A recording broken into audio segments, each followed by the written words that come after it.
नमस्कार. आपल्या सर्वांचे संजय धुरी क्रिएटिव्हिटी या यूट्यूब चॅनलमध्ये स्वागत आहे.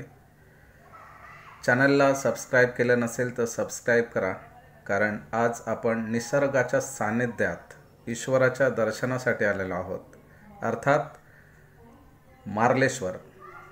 मारळ गावात संगमेश्वर रत्नागिरी येथे नैसर्गिक गुहेमध्ये शिवाचे जागृत शिवलिंग आहे, त्याचे दर्शन घेण्यासाठी आलेलो आहोत.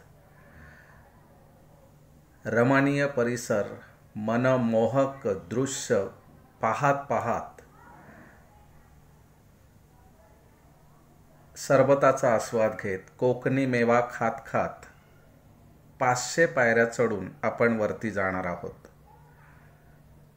हा पहा, सुंदर असा दृश्य आहे. हे धारेश्वर धबधब्यातून जे पाणी खाली उतरतं त्याचं हे दृश्य आपल्याला दिसतंय.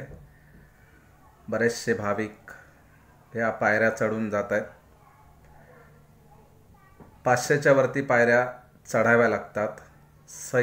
सह्याद्री पर्वताच्या रांगा बघा, सुंदर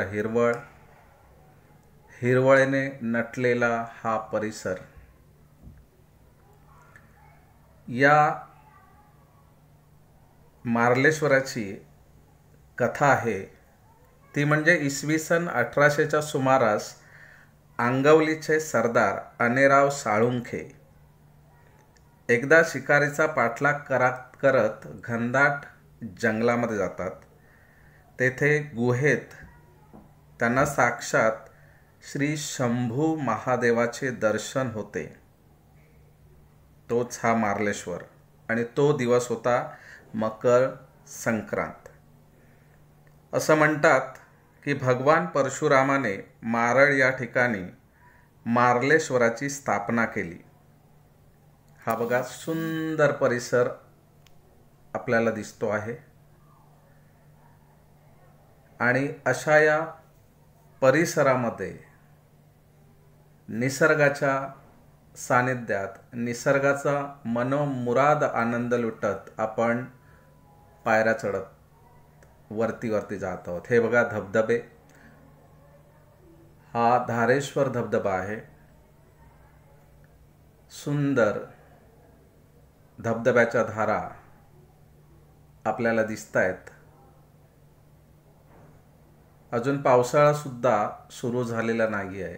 हा बारमाही वाहणारा धबधबा आहे. तुम्ही कधी या, हा धबधबा तिथे वाहत असतो. या सह्याद्रीच्या पर्वतरांगा आणि त्या पर्वतरांगातून उतरणारा हा सुंदर मनमोहक नयनरम्य असा धबधबा. हे पहा, मार्लेश्वराचं दर्शन आपण घेऊया. गुहेमध्ये मार्लेश्वराची पिंडी आहे, त्याचं आपण आता दर्शन घेतलेलं आहे. आणि बाहेर पुन्हा त्या धबधब्याचं दर्शन घेऊया. मी दर्शनच म्हणेन, कारण तो एवढा मनमोहक आहे. या पर्वत रांगा आहेत.